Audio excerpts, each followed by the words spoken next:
Part 1. You will hear a man telephone a travel company to book a holiday. First, you have some time to look at questions 1 to 4.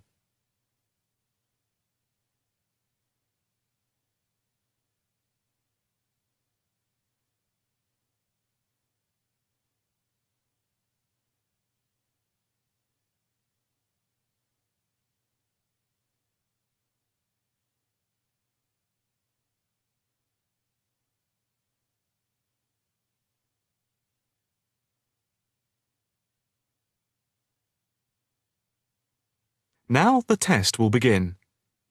You should answer the questions as you listen, because you will not hear the recording a second time. Listen carefully and answer questions 1 to 4. Good afternoon. Italia Breaks.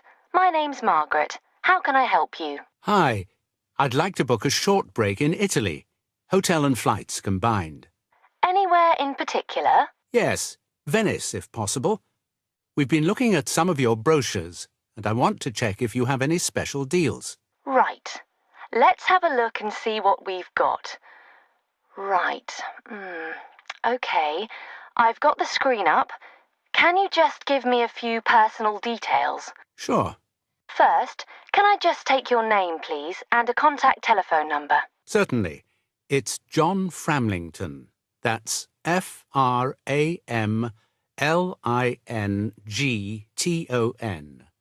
And I'll give you my mobile number. I can't always remember it.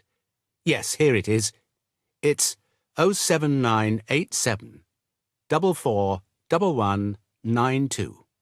441192. That's it. And how many people is it for? Just 2 adults. OK. Any particular price range? It's our first wedding anniversary, and we... Congratulations! Thank you. So we wanted somewhere nice, but not too expensive. We would like to make it something to remember. Maybe in the medium price range. OK. How many nights do you plan to stay? 5 nights only. That gives us plenty of time to do sightseeing and to relax. Right. That's 5 nights only. And what type of hotel? We initially thought of going for a 5-star, but that might be too expensive. So we've been looking at 4-star hotels. We've got quite a few in our brochure, but the one I would recommend is the Hotel Scotland. It's 4-star, and I know there are rooms available because I have just made a booking for another client there. I didn't notice that one. I don't know how I didn't see it. It's easy to miss them. I've also stayed there myself, as we sometimes have to go and check out the hotels. And of all the ones I visited, this was my favourite. Oh, right. Before you hear the rest of the conversation, you have some time to look at questions 5 to 10.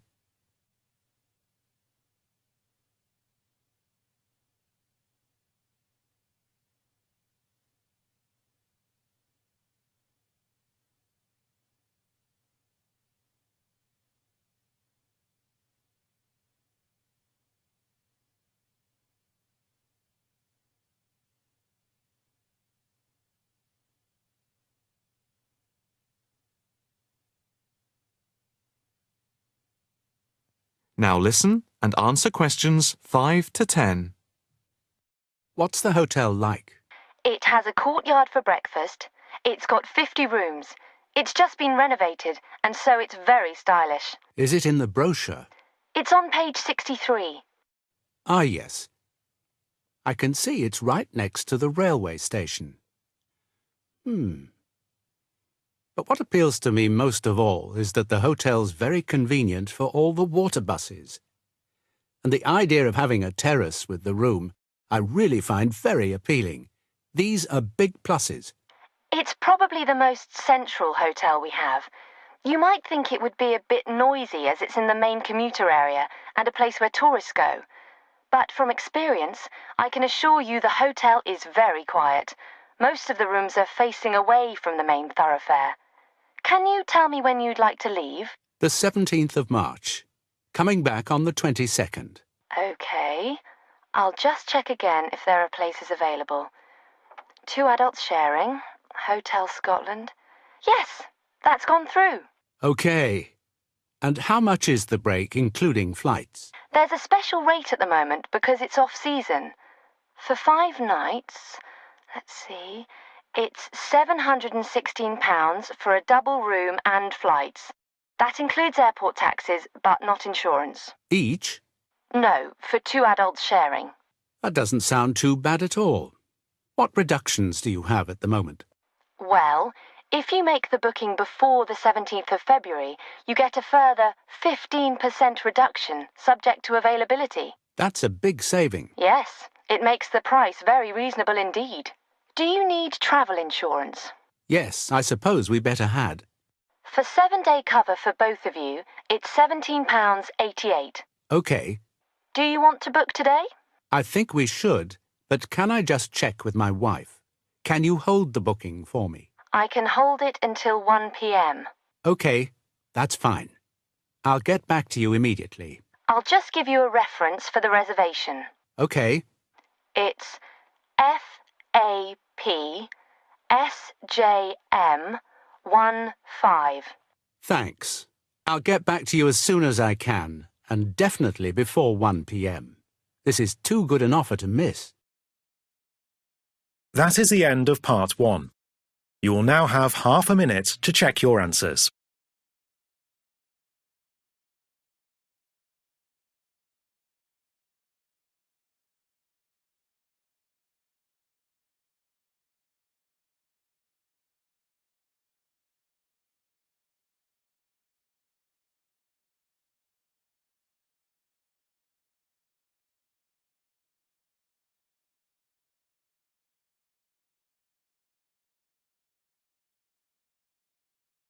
Part 2. You will hear a guide talking to a group of tourists at a train station. First, you have some time to look at questions 11 to 14.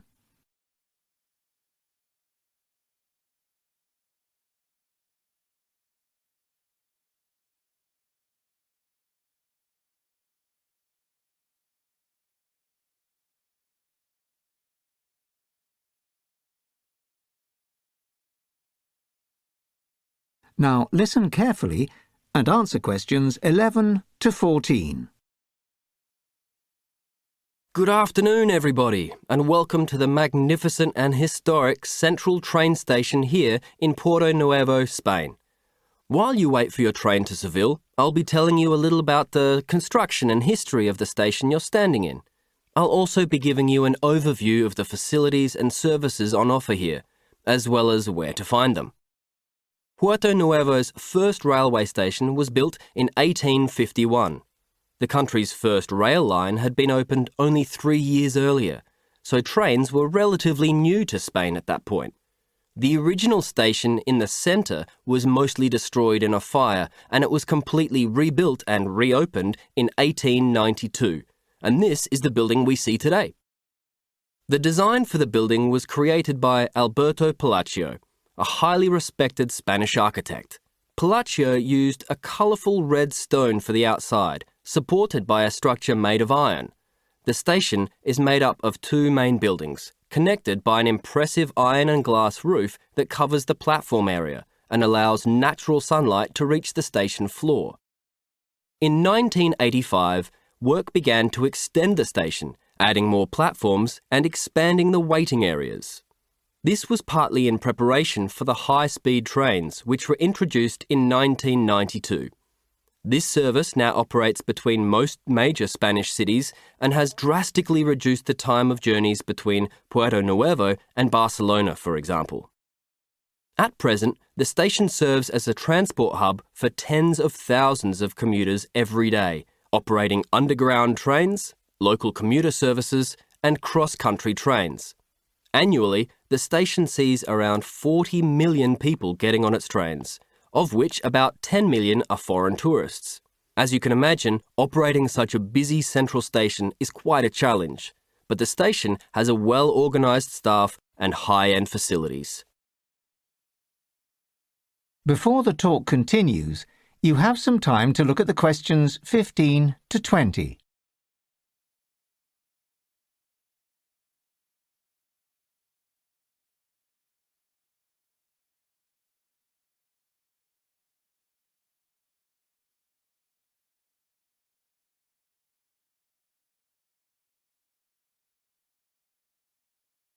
Now listen carefully and answer questions 15 to 20. As I have mentioned, the design and layout of the central station has changed drastically over the years. Let's take a look at the floor plan and note some of the new features that you can see while you're here. As you can see, it is quite a large station with a number of different areas. Visitors enter the station through the grand entrance at the front of the building. Travellers in need of assistance can head straight for the tourist information desk, which can be found immediately on the right. They speak most international languages here, so you don't have to worry if you're not great at Spanish. You may also need to use the bathroom before you travel. The toilets are located on the other side of the station in the corner, just by the entrance. Upon leaving the toilets, you'll find the cafe to your left, where you can get a drink and some snacks for your journey. And just past that is the souvenir shop, offering a range of gifts, clothes and postcards of the city of Porto Nuevo. If you need a ticket to travel, you can buy these from the ticket machines, or you can go to the ticket office near the ticket barriers. The staff are very friendly and speak English, French and Spanish. You can pay by cash or card. Access to the shopping area is up the stairs behind the ticket office. Once you have your ticket, head through the ticket barriers to the 2 platforms. The first and closest platform is for trains going south of the city. It's worth walking down the platform just to see the marble statue of Queen Isabella I of Spain. The far platform is less impressive, with only a vending machine at the end selling cold drinks for thirsty commuters. If you walk back from the statue on platform 1, you'll come to 2 large offices. The first one in front of you is the place to go if you lose your bag or leave it on the train. The sign says Lost Property Office in English as well as Spanish. Although we can't guarantee you'll recover everything, the staff are pretty good at finding your missing possessions. Next door to this room, you'll find a number of people in uniform whose job is to keep the station safe. This is the security office, and it's where you should go if you have anything stolen, although this is very rare. Over the last year, only 20 items have been reported stolen by travellers. We're sure you'll have a safe and enjoyable experience in the Porto Nuevo Central Station. Now, if you look over here, we have a map of the shopping area attached to the station. That is the end of part 2. You now have half a minute to check your answers.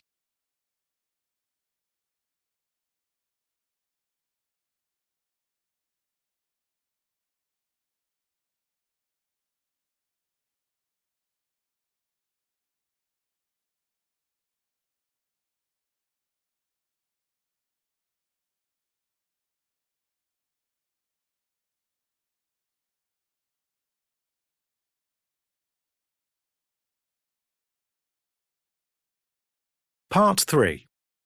You will hear a female and a male student talking to a female tutor about a self-evaluation form. First, you have some time to look at questions 21 to 26.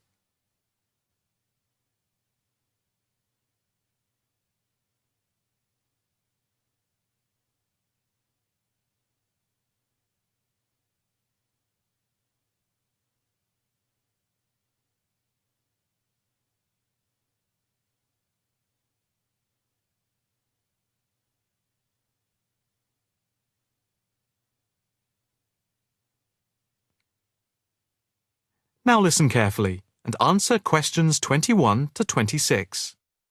Now, Mark and Anna, I have to say that I thoroughly enjoyed your joint presentation on the application of robotics in a non-industrial setting to the group on the 2nd of December, and it is clear that you have both devoted quite a lot of time and effort to it. Have you had a chance to fill in the self-evaluation form for the session? Yeah, we have. So, Mark, what do you think overall? Well, generally I felt the presentation worked very well. In fact, we seemed to hold the attention of the others throughout. And the pace of delivery was fairly even, as were the range of activities we organised. I agree with Mark, but I'm not sure we were comprehensive or academic enough. No comment, really, except that I don't think there was any question of it not being thorough. I think we were a bit too chatty and too jokey at times, rather than formal. OK, What do you think were the best areas, and which do you think can be improved on? Well, everything could have been improved on. I felt very good about the handouts. We'd spent a lot of time putting them together.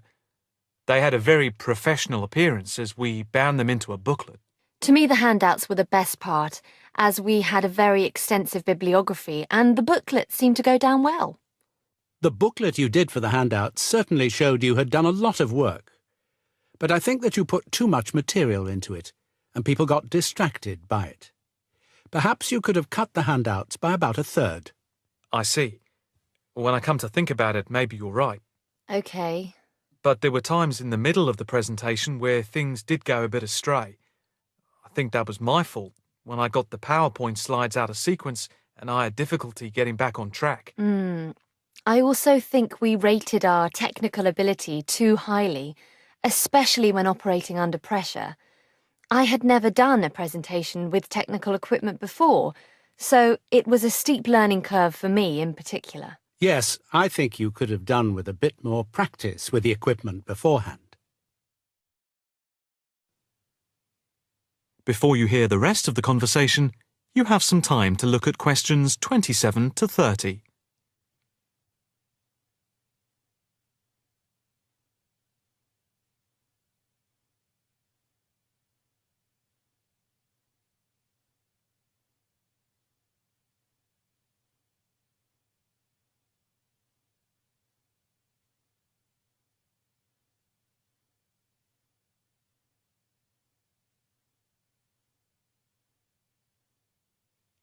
Now listen carefully and answer questions 27 to 30. What about the next item on the feedback form? The aims and objectives. I think they were very focused and we followed them through well, I think. We wanted to show how Europe was lagging behind other areas of the world. Yeah, I think they were clearly set out. Yes, agreed. No comment there. The diagrams and charts were appropriate. Yes, I have put that too. They did work well in helping to illustrate and break up the presentation by cutting down on the number of words and text on the screen. What about delivery? Well, I think our performance was average. It was difficult to coordinate speaking and presenting the material at the same time. I was quite self-conscious of what I was doing. It was down to a lack of experience. Unfortunately, both of you had the habit of standing in front of the projector, so you kept blocking the image on the screen. To me, this is the area that requires the most improvement. The section on the predictions of the commercial application in the future, I think, appeared a bit haphazard. To me, it was a weak point of the presentation. And I think that some of the slides could have had fewer words. And we could have done some fancy graphics with the words. If you had to give yourselves a mark overall, how much would you give out of 10? 6, maybe? I'd be happy with that. Though bits were probably nearer a 7. So I'd say a 6. Anna, what do you think? I think for me it's perhaps a 7. OK. Did you find the task and the evaluation useful? I think... That is the end of part 3. You now have half a minute to check your answers.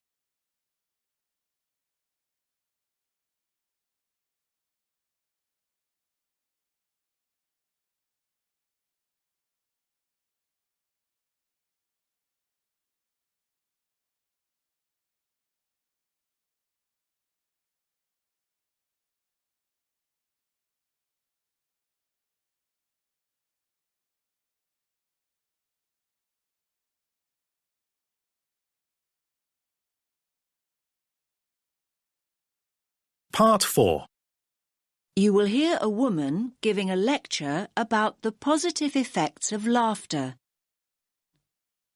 First, you have some time to look at questions 31 to 40.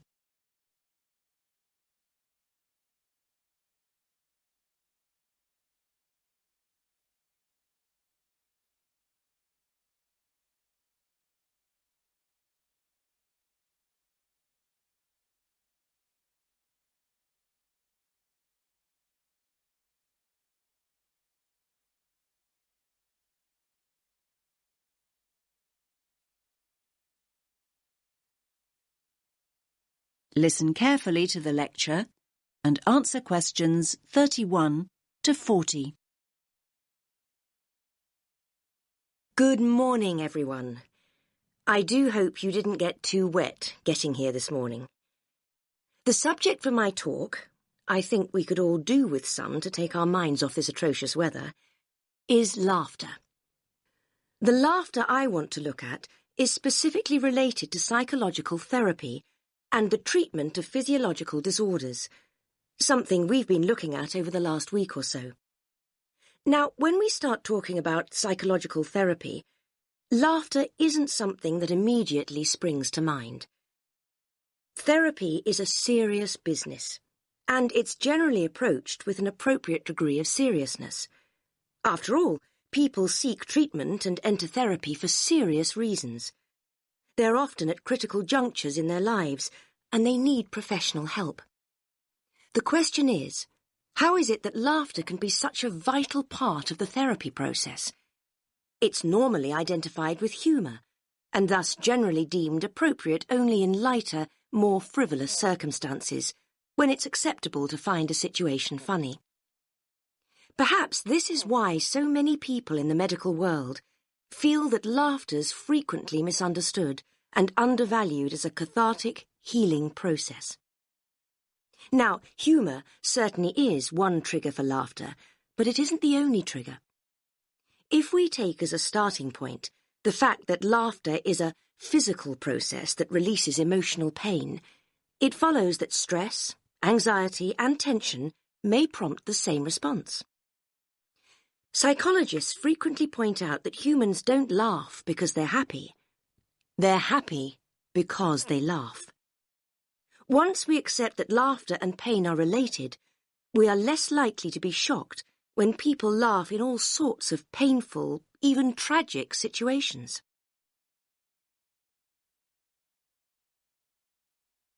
Cathartic psychotherapy utilizes laughter as an essential medium for healing emotional pain. It's specific to the release of anger, fear, and boredom. When people laugh, they free themselves of painful feelings. The amount of pain the body releases during a single burst of laughter is immeasurable, but we know that the body will keep discharging pain cathartically until there's no longer a need. The only obstacle to the process is the self-constraint we learn to impose on ourselves during our early years. We're taught the virtues of self-control from infancy, and any loss of that control during an emotional outpouring is discomforting. We fail to realize that when we lose control, we actually gain in many other ways. Our cultural preference for processing feelings cognitively, instead of feeling them physically, maintains and prolongs emotional distress. Patients who have had upbringings during which feelings were suppressed may have quashed their ability to laugh, cry, and become angry. Clinicians can help individuals regain these cathartic processes, enabling them to release deep-rooted emotions that may be an obstacle to happiness. Only now has research begun to validate the notion that emotions are stored in the body rather than the mind. Recently developed cathartic techniques allow practitioners to teach patients how to access their hidden emotions and release them. The more catharsis the patient experiences, the more rapidly he or she progresses through the healing process. Laughter is probably the least threatening cathartic process, at least to the person expressing the laughter, and so it has an essential role. It's often a stepping stone to other forms of emotional release, like crying or showing rage. So why, you might ask, has the mental health community been so slow to accept laughter as a healing tool? Well, for reasons I've already outlined. Like any expression of the true self, laughter is radical and revolutionary, and laughing at what is seemingly misfortune upsets conformity. We in the medical professions must challenge the antiquated view that adult laughter is silly and inappropriate. We have to ensure that patients don't reject the healing power of their laughter, in the fear that others will see them as making light of their issues. Traditionally, mental health practitioners have viewed laughter as a way of hiding painful emotion. In contrast, cathartic psychotherapy understands that laughter releases emotion. Through laughter, feelings erupt from within into the outside world. If people suppress laughter, they also stifle the release of pain. The catharsis of laughter doesn't change people's circumstances, but it does change the way people relate to those circumstances. It enables them to take a different view, a view from which terrible misfortune can seem so much more bearable. This allows people to remember, to feel, and to explore without fearing that they'll be trapped by what they can't control. Life's most tragic events often have an essence of absurdity, and this can be the trigger point for laughter. Some people deal with emotional pain instinctively and come along to therapy already laughing and crying. There are many others, however, that need assistance. That is the end of part 4. You now have half a minute to check your answers.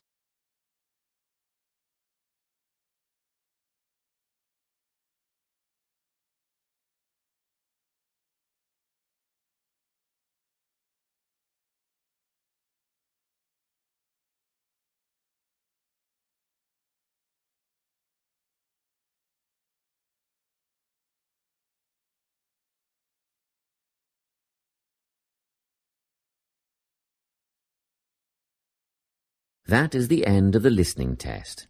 You now have 10 minutes to transfer your answers to the listening answer sheet.